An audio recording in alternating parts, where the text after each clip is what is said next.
What is going on, world? Welcome to another edition of the Dojo Talk podcast, post-retirement edition, because I am still retired. But my name is Cerealsensei.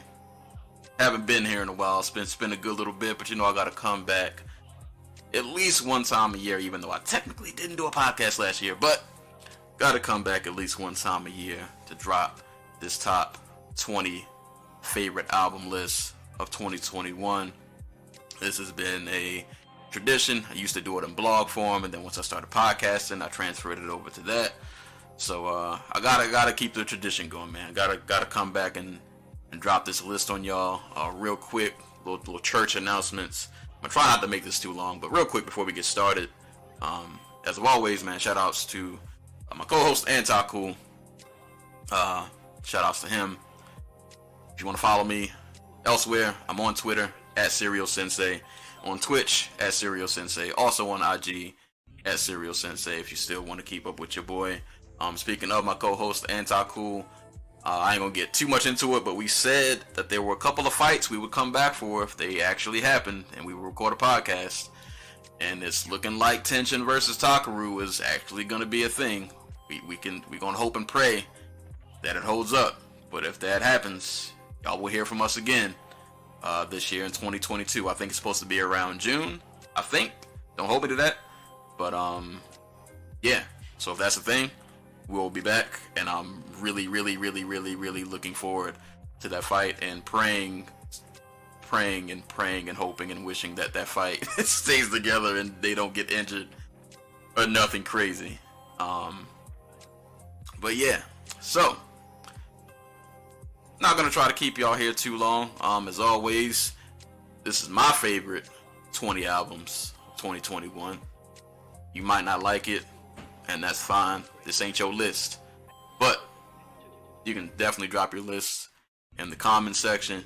Let me know albums that you enjoyed that were your favorites. I'm always down to find some new music. I'm actually also keeping a Twitter thread of every album I listened to this year. I did it for 2021. I'm gonna do it again for 2022. More reason to follow me on Twitter. That's kind of where I'm most active. Yeah, just so if you want to keep up with what I've been listening to, I make Twitter threads and I log every single album, EP, mixtape, whatever it is that I listen to from front to back.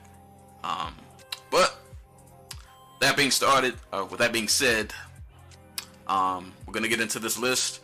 I'm gonna do this a little different than I have done in former years, in hopes to make this a little shorter. Instead of doing the entire list and then going back to talk about albums, I'm going to list the album, give a quick little blurb about it, and just kind of keep it moving from 20 to 1. And of course, it wouldn't be a list if it didn't have my honorable mentions. So let's go. I kind of cheated. I normally only do 5 honorable mentions. I got 6. One snuck in at the last minute. I'm not gonna go real too in depth into these, but quick shout outs to these 6 projects that were honorable mentions. Joel Ortiz with Autograph, Salt with 9, which would have been in my top 20, but I hadn't listened to it in a while. Styles P with Ghosting, Us Kingpin with Bolo, Rezi Pelo Rio, I might have butchered that, Blue with The Color Blue, and Silk Sonic with An Evening of Silk Sonic. All albums that I really enjoyed, but they just made it outside of my favorite 20 of the year. And my criteria for these favorite 20, to be honest, with all that's been going on in the world, music hasn't really been hitting the same. But my criteria from year to year doesn't really change. It's mostly just based on what I listen to the most. I take skill and production and all of that stuff into account, but it's mainly just what I've found myself going back to the most. So, that being said, starting off the list for my favorite albums of 2021, coming in at number 20, we got Mac Ayers with Magic 8 Ball, really dope R&B album. This would have been a lot higher on my list, but I kind of fell off of it probably towards the second half of the year, but it's some really just good quality R&B. If I did a song of the year list or songs of the year list every time, would definitely be on there. I listen to that song all of the time. So shout outs to Mac Ayers. That's a really dope project. Coming in at number 19, Vakil, God's Guns. Been waiting for a Vakil album since Armor of God, which came out in like 2013 or whenever it came out. But Vakil came back, didn't miss a beat. Man, love the Chicago joint. God's Got 'em. Focus. It's Vakil being Vakil. If you just want to hear somebody just bars on bars on bars, no fancy hooks, no catchy joints, just somebody just barring you up, this the one. But shout outs to Vakil, man. Haven't heard from him in quite some time, and dude came back like he has not missed a beat. God's Guns was a really dope project, really short. You can get through it. I think it's probably under like 30 minutes. But really quality project, man. I was really happy to hear from him again. Number 18, got J. Cole with the Off Season. I like this album, man. J. Cole, I feel like he wasn't really chasing a number one hit. He wasn't chasing no top 40. Dude just came to rap, and I feel like that's what he's best at. You hear him on features go off a lot, and then you just would like to hear that on an album, and I feel like he kind of did that on this album. We got the J. Cole that showed up to just bar people up, just to let dudes know, like, bruh, I'm not playing with y'all. And respect to him for, I think he kicked off the year. Like, he was probably the biggest artist that released at that time, because everybody else is kind of quiet, and he came out swinging, and I respect that. So shout out to J. Cole, the Off Season. That's number 18 on my list. Coming in at number 17, we got Makami with Pray for Haiti. This actually would have been kind of like a lot of albums. This would have been higher on my list, but I kind of fell off of it towards the second half of the year. But still a really dope project. I want to say, this is not my first time listening to Makami, but this is my first time, I think, hearing like an entire album from him. But this is really good, man. Dude can really rap. Like, dude can really rap.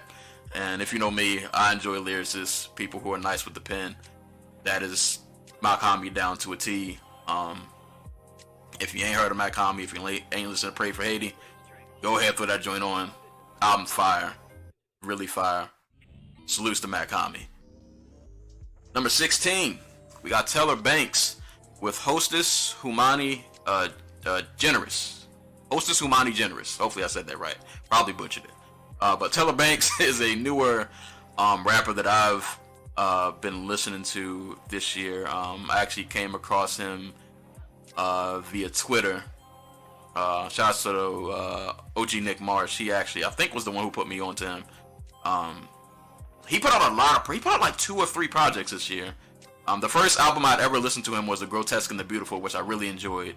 And this is more like an EP. It's a really short project. It's like 4 songs, and then the rest of the EP is just the instrumentals of those 4 songs. But I really like his rap style. His voice, for some, might take a little bit of getting used to. It's kind of, I guess, high pitch would kind of be the way to describe it. But no, I really like his rap style. I love the Starberry Freestyle, Pescara, if that's the name. I think that's the name of the song. Dr. Umar. The whole EP is dope, and the production is on point. I'm always looking for newer artists to get into, and he has definitely been somebody newer who I've been going back to, and he's consistently been putting out projects that I've enjoyed. But this is definitely probably one of my favorite ones, albeit it's really short. But shout out to Taylor Banks. Like I said, I'm always looking for new artists to listen to. Taylor Banks is really dope. Give that project a listen, and if you like this one, go listen to Grotesque and the Beautiful. He has another one that came out this year, and I don't have it pulled up, so I cannot remember the name of it, but it's dope too. Go listen to his stuff. Taylor Banks, Hostis, Humani, Generis. Coming in at number 15, we got Tanya Morgan with Don and Vaughn, Don, Will, and Vaughn P. Back again with another project. I think this is probably one of the most underrated albums that I've heard this year. Really just dope beats and rhymes. I don't really know how else to put it. So Good with Coolie High is probably one of my favorite songs this year. I know it was the single, but bro, that song is just, the beat, just everything about that song is so fire. I love that song.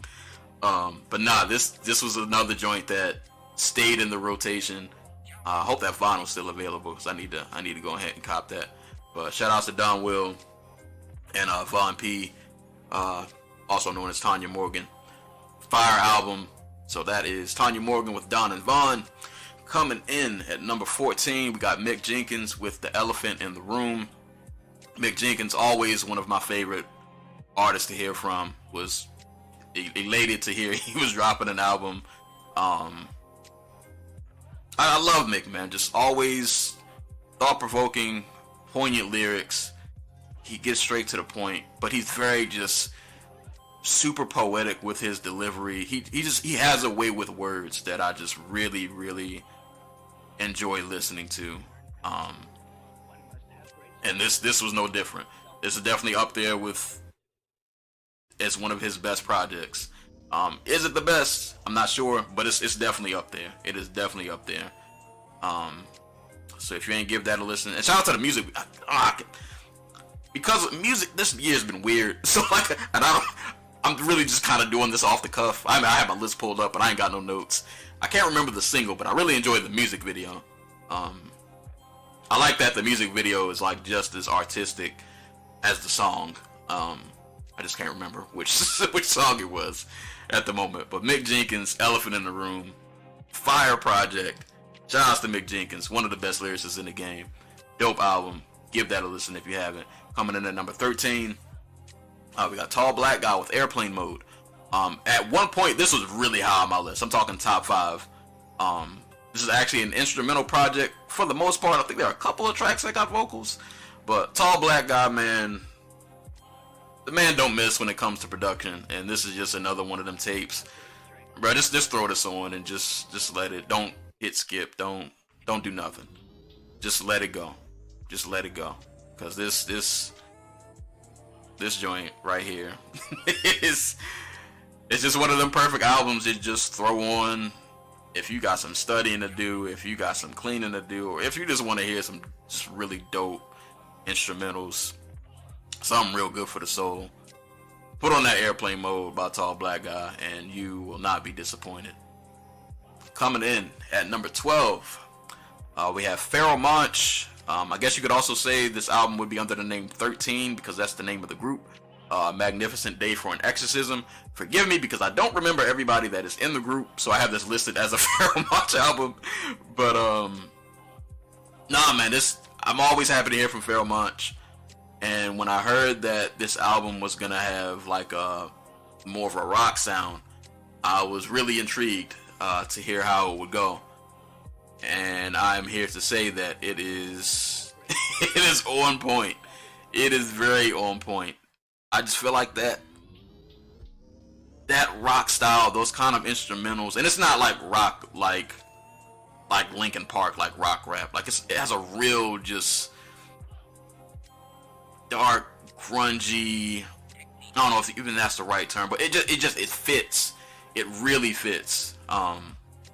With his voice and his flow patterns, as always, you already know Pharaoh Munch is gonna have really thought-provoking lyrics.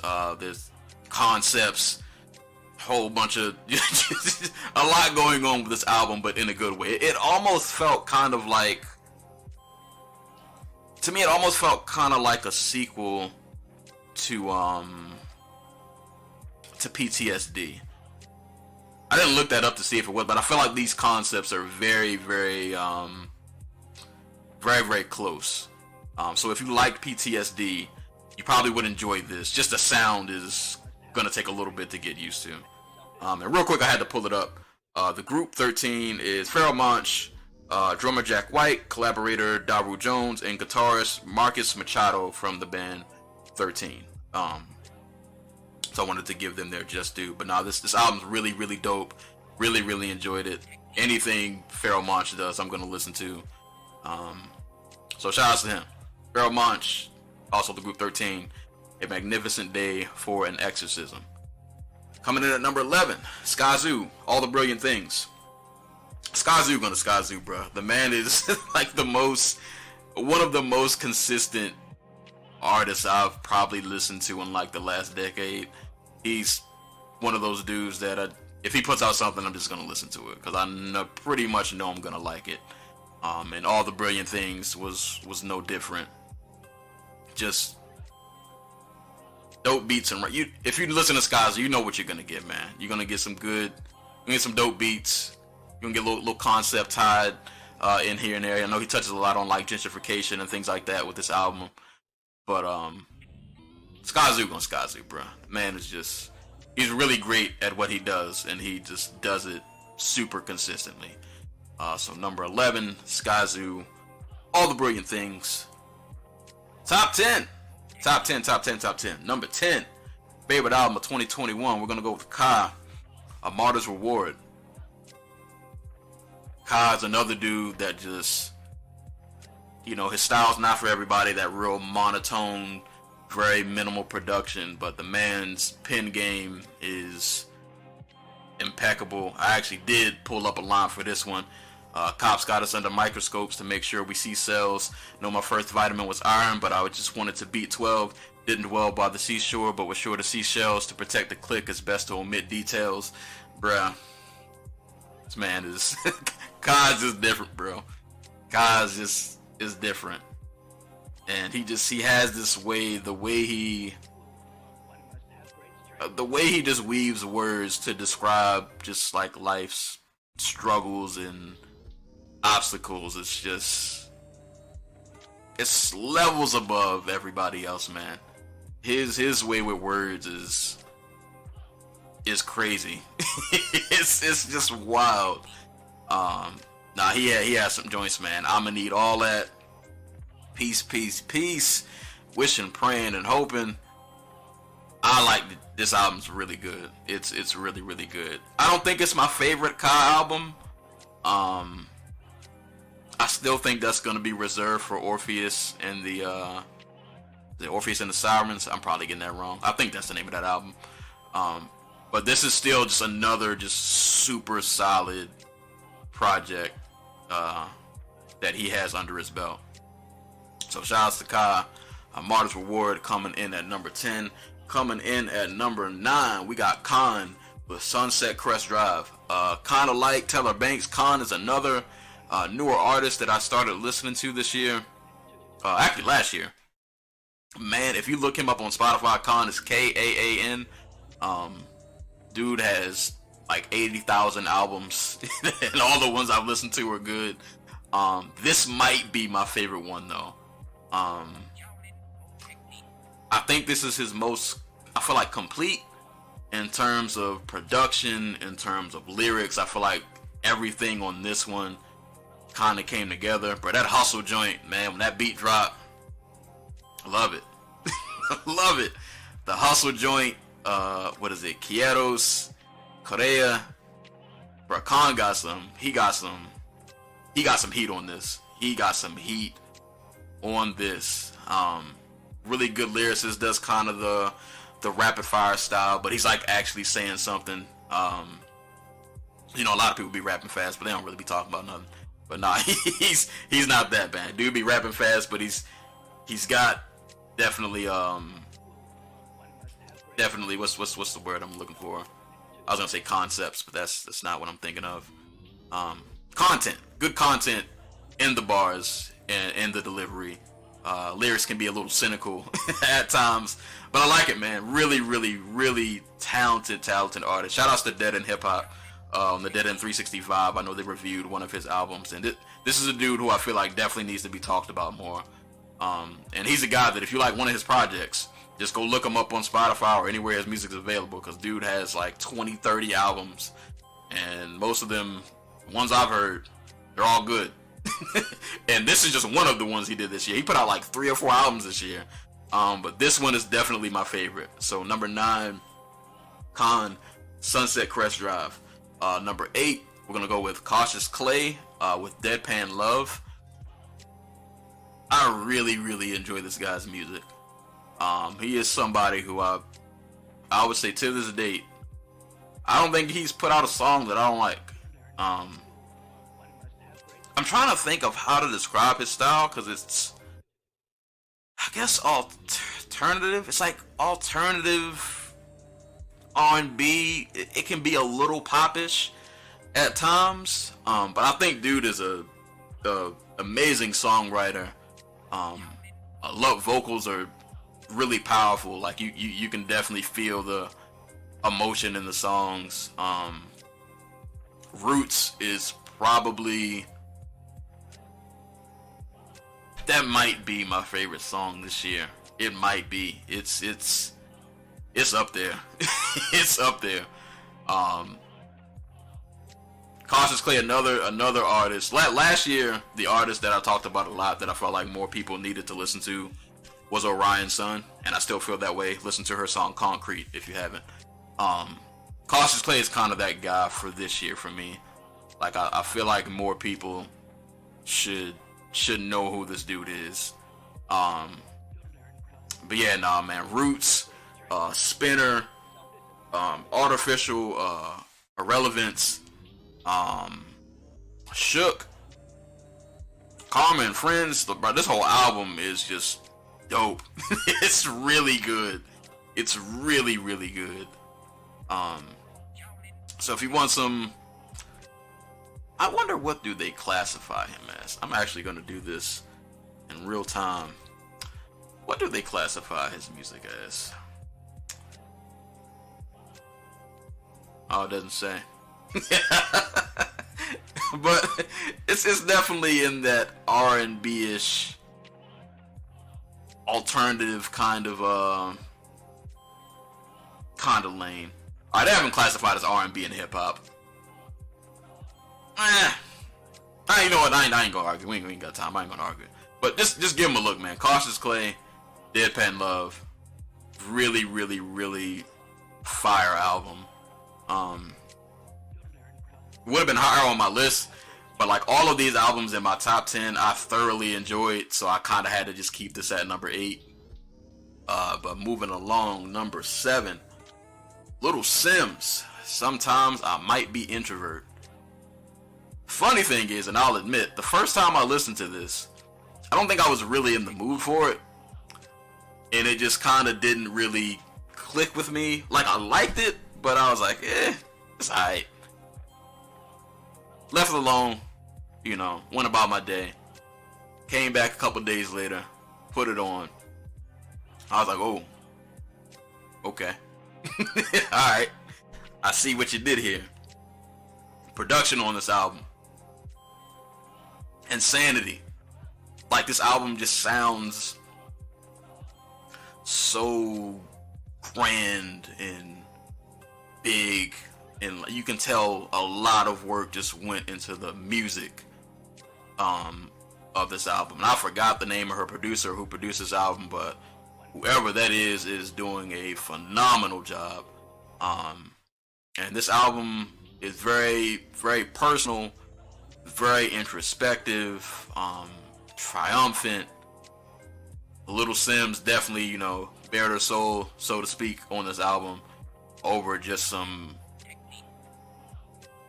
illustrious production. I can't really think of another way to describe it, but nah, man, she killed this. I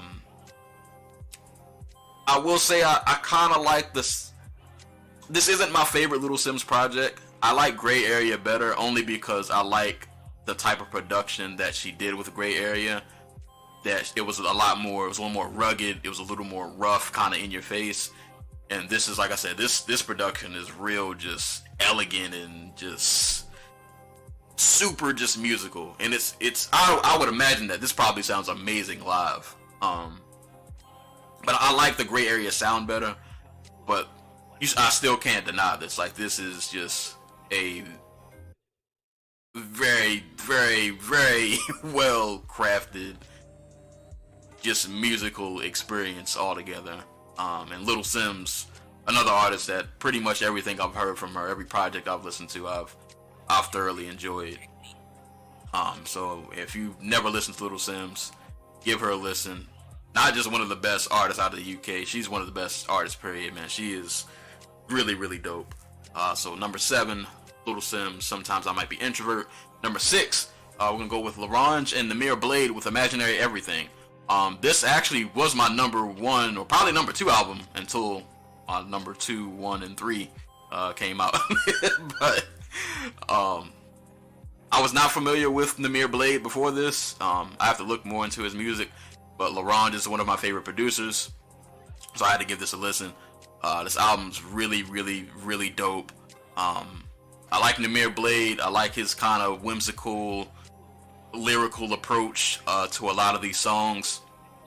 You already know Larange is gonna kill it on the production tip. Man, to me, he has beats that just don't sound like anybody else's. He definitely has his own style that nobody else, I feel like, can really replicate. And my God, can we get more Fly Anakin over Larange beats? Please. Can we please get more Fly Anakin over some Larange beats? Because, bro, he sounded great.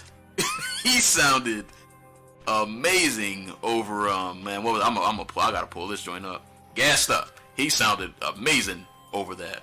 But nah, man, this album has some dope cuts, man. Nihilism, Gassed Up, like I mentioned, Shotgun, Somebody's Anthem. It's just dope. It's dope, man. Larange and Namir really came through. This album's super fire. I hope I can find a way to get a physical copy of this, because it's definitely one of my favorite projects of the year. But if you have not heard of these two, give this album a listen. It is very, very, very good. I would not steer you in the wrong direction. Alright, we into the nitty gritty, man. Top 5. Well, heavy hitters in his top 5. I ain't gonna lie to you. At any point, any of these top 5 probably could have been one. Number 5, Flying Lotus with the Yasuke soundtrack. Bro, why is this soundtrack so good? Why is this soundtrack so good? You can feel how you want to feel about the Yasuke anime. For those that don't know, this is an anime soundtrack. Yasuke is on Netflix if you haven't watched it. Covers the story of the first black samurai, so on and so forth if you're interested in watching it. But the soundtrack, bro, this joint is just nuts. Like, it's so good. I wish I could just say more, but Flying Lotus is an alien. Like, even the cover, bro, when you look at the cover of the soundtrack, you already know this is about to be fire. Bro, this soundtrack is amazing. It's I can't really go into anymore. It's so... The closing song, Between Memories, might be one of my favorite songs this year. It's also the song that is the ending theme of the anime. But everything on here, man, it's just, he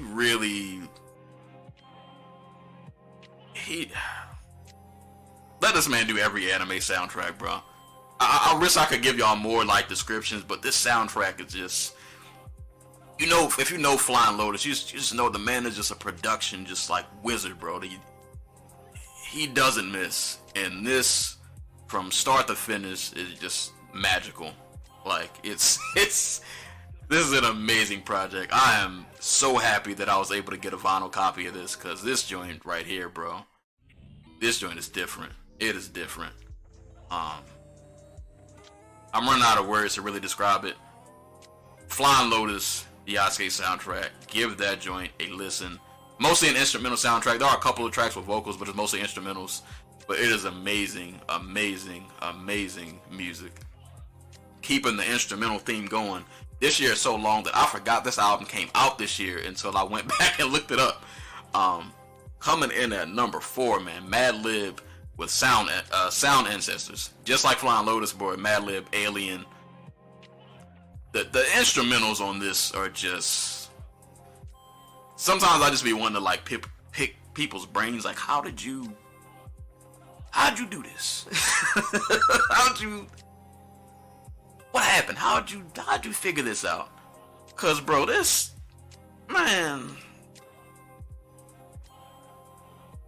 could have been number one if I'm being honest, bro. Every song, I'm just like, bro, what was on your mind when you crafted this? Cause it had to be the ancestors. Maybe that's why it's called Sound Ancestors. Maybe somebody from way back when spoke to them and they cracked the code or they unlocked a scroll. I don't know, but I know the album amazing from front to back, just nuts. It's rare that instrumental albums are this high on my list, but bro, this was another level, man. This was another level, and thank God I was also able to get a vinyl copy of this. Shouts to Madlib. Number 4 on the list was Sound Ancestors. Top three. Number 3, Grip. I Die For This. Bro, Grip has quietly been on an amazing run of putting out albums. For those that don't know, Grip is an MC, I believe, from Atlanta. I'm pretty sure when I did my favorites of 2019, Snubnose was on there, because Snubnose is a phenomenal project, and this is his official debut album, I think, under Shady, and boy did he kill it, bro. Hands Up and The Eulogy Read, Mama Told Me, Placebo with Royce, Gutter with Wara, what's the other joint? The Locks joint. This man is like he's an amazing, talented, like, lyricist to me in every sense of the word, cause he can do everything, man. He knows how to craft songs, he knows how to be witty, he can be introspective, he can hit you with punchlines, he can hit you with concepts. Like, this whole album is kind of like a concept, bro. Like, this dude he's another dude, man. He's different. If you have not listened to Grip yet, bro, listen to I Die For This. Listen to Snubnose. Listen to the Halo EP. Was it called the Halo EP? I think that's what it's called. Listen to his 2017 album Porch. Just listen to the progression and how much better he has gotten. And dude, this album is just, it's really, really, it should have been talked about more, I feel like.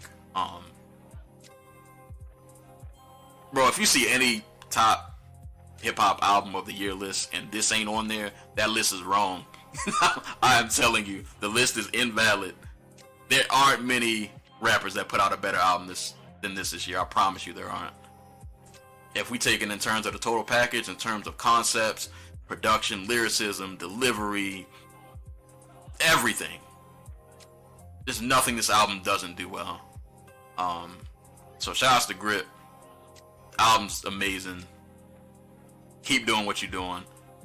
Anything you put out, I'm listening to. So number 3, Grip, I Die For This. Coming in at number 2. Could have been number 1. Almost was number 1. We got Leon Bridges with Gold Digger Sound. Leon Bridges, really amazing R&B dude. I'm super impressed with just the trajectory that his careers went in terms of sound. Because I still remember listening to his first album, Coming Home, and he just sounded like an artist that just kind of mimicked that like 60s and 70s soul sound. And I was hoping that he wouldn't get pegged in that box. And with every album since then, he has found ways to reinvent his sound. And this is just amazing, just R&B. Like, there isn't a skippable song on here. Born Again with Robert Glasper, great. Why You Don't Touch Me, Magnolias, Show Enough, Sweeter with Terrace Martin. Shouts to Terrace Martin for the Drones album. If I would have got a chance to spend more time with it, it might have made my list even as an honorable mention, but I didn't get to sit with it that much. But shouts to Terrace Martin. Blue Mesas, which might be one of my favorite songs of the year, definitely my favorite song on the album. Leon Bridges just makes, people just be, people that say R&B is dead, or maybe male R&B is dead, listen to this. This is great. It's amazing. All the way through. I'm not a numbers guy, but I got the track list and pulled up on Spotify where all these songs got over 1 million plays, and they all should. Because this album is phenomenal. This is really good. Also happy got a vinyl copy of this as well. Leon Bridges, man, just a really, really talented R&B artist, and this album is just from front to back. It's not a thing I would change on here. He can do the slow ballads, he can do stuff a little more upbeat, but anything he does is good. It don't matter what style he chooses to hit you with. He's going to deliver. So that is number 2, Leon Bridges with Gold Digger Sound. Which brings us to number 1. Number one, my favorite album of 2021. Bro, this ain't no question, bro. Nas, King's Disease 2. What we talking about? What we talking about, bro? The Pressure. What we talking about? 40 Side. What we talking about? EPMD 2. What we talking about? Store Run. Moments. Nobody. What are we count me in. Compose. What we talking about? What we talking about? Nas and Hit Boy, man. What we talking about? Why is this album so good? Why Nas sound like he's 20 again? Like, bro, it's crazy to be that Nas has been in the game for this long and he sounds this good. I don't care if Hit Boy the only producer he worked with for the rest of his life, because this album right here, this is just Nas sounding like vintage Nas. Like, bro, it's everything you want from a Nas album. Great lyricism, vivid imagery. You know he's gonna give you some good quality, some good quality content. I like that he's kind of, it seems like, embracing the idea, of working more with the younger artists, the youthful artists, kind of like bridging that gap. And I like that, with Hit Boy, the production, it sounds like Nas, but it's still like a modern sound. Like, all that whole Nas picks terrible beats, that's gone. Miss me with that. Because that's not a thing no more, bro. This album's amazing. And I can't not mention the Magic album, which isn't on my list, only because I felt like it would have been a little disingenuous to put it on. Some might argue that Magic is better than this. I don't say so, only because I've listened to King's Disease 2 more. But Magic is fire too, bro. This man put out potentially two number 1 albums in 1 year. Cause Magic is another album that's phenomenal. But we're gonna stick to King's Disease 2 for now. But bro, he sounds so just, I love on 40 Side, him rapping over that more trap kind of production, him switching the flow up. Death Row East was just a really, really dope story. Some people hated on the EPMD2 track with Eminem. I didn't think that track was that bad, and I actually liked Eminem's verse. Store Run is probably my favorite song. I love how soulful that beat is. Nobody with Lauryn Hill talking about don't ask if I'm late, I'm saving souls, or whatever it is she said. that was a wild bar. But shout outs to Lauryn Hill. You got Hit Boy rapping on Composure, and he actually sounded pretty dope. Count Me In. Bro, this album is just, this is what I've wanted from Nas since we got that terrible Kanye album. And don't get me wrong, I really liked the first King's Disease, but this one to me is leagues better than that one. Him and Hit Boy have just really found a pocket, and it feels like they can't miss. Yeah, it's not a thing I would change about this. It's not a single thing. It is a bit long, 51 minutes. Nowadays we normally get that 40 and below runtime, but it's all good. So I'm not really gonna complain, because it's all fire. Like, it's all it's all really, really good. There's not really much else I can say, man. Nas is just, the man is just he's on another level right now. He is on another level, and with Hit Boy on the production, it doesn't feel like they can miss. So listen to King's Disease 2. If you ain't hear the Magic album that snuck out right at the end of the year, listen to that, because that joint is phenomenal as well. Nas out here just being being a GOAT. At how many ever years in the game, I don't know the math, but I know dude's over like 40 years old. People his age ain't supposed to sound as good. But he is floating. He is floating over these tracks, bruh. Floating over these tracks. It's Nas being Nas, man. What else can you say? Favorite album of 2021, man. Nas with King's Disease 2. And yeah. I don't really got much else to say, man. I appreciate y'all for listening. This episode still ran long. I tried, y'all. I promise I did. But I'm glad I did this. I meant to get this actually out in 2021, but life happened. I just wasn't able to get around to it. So, but you know, it's still early in 2022, so I got it done in somewhat orderly, timely fashion. But I appreciate y'all for listening. Once again, follow me on Twitch, twitch.tv/Cerealsensei. I stream on Mondays, Tuesdays, and Thursdays. You can hit me up on Twitter, also at Cerealsensei. Also on Instagram, at Cerealsensei. Buy my book, The Oddball Chronicles, Volume 2, in stores or in Amazon. Now, Amazon for physical copies. Digital copies available in a million different platforms. You can go look it up. And follow my YouTube channel, Cerealsensei 410 on YouTube. I try to drop videos every week, which means I should probably record something very soon. But I try to put out content on there every week. I'm gearing more towards commentary type videos over there. So check that.